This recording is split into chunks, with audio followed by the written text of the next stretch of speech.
How to pin a post on Instagram. Hi guys, welcome back. Today I'm giving you a quick tutorial on how to pin a post on Instagram. So let's get started. First, what you guys need to do is you will open up your Instagram application and you'll get right here.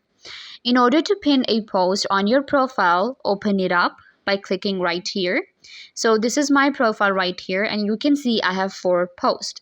And I want to pin this one right here to my profile at the top. Now to pin a post, just open it up, click on these 3 dots, and then you'll get all of these different options.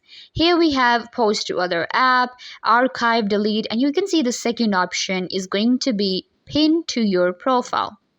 Click on pin to profile and it'll say pinning.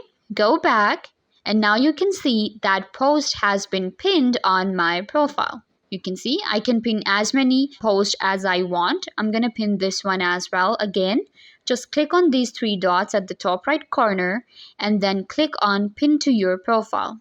These posts are pinned now and I will be able to check them at the top of my profile. I hope that I was a big help to you guys. Don't forget to give this video a big thumbs up, leave a comment down below, turn on bell notification and subscribe to YouTube channel.